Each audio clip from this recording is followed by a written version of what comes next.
आपको सारी स्कीम मिलती है, आपको मनरेगा में मजदूरी मिलती है इस देश के नागरिक बनने के नाते और इस देश में वोट डालने के नाते।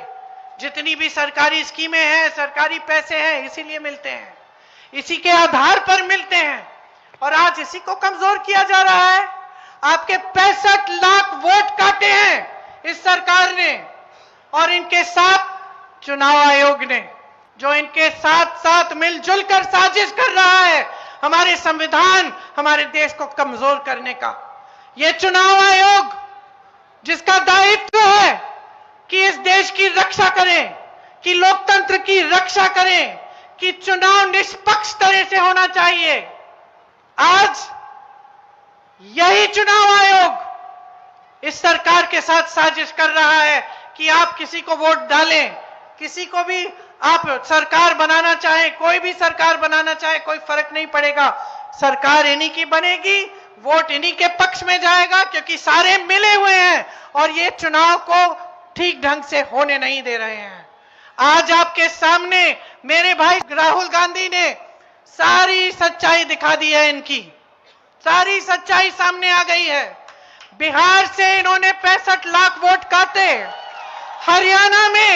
हरियाणा में इसी तरह से चुनाव हुआ था, 25 लाख वोट इन्होंने फर्जी लगवाए, 25 लाख फर्जी वोट। हरियाणा का सारा चुनाव चोरी कर लिया, चोरी की सरकार है हरियाणा में और यहां की तैयारी कर रहे हैं। 65 लाख वोट कटवा के यही तैयारी यहां हो रही है।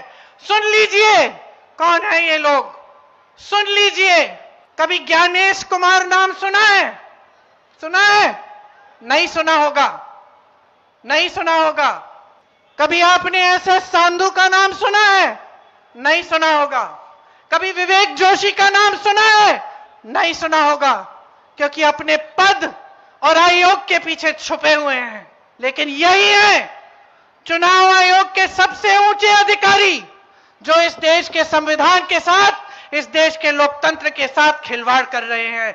याद कर लो इनके नाम, याद कर लो, क्योंकि आप देश की जनता हो, आपके खून और पसीने से ये धरती सींची गई है और इस धरती के साथ, हमारी मातृभूमि के साथ, हमारे संविधान के साथ आज खिलवाड़ हो रहा है।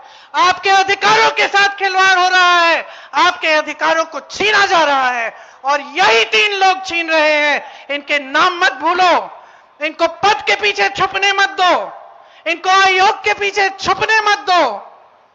ये देश बहुत उदार है, सुन लीजिए तीनों, सुन लीजिए, ये देश बहुत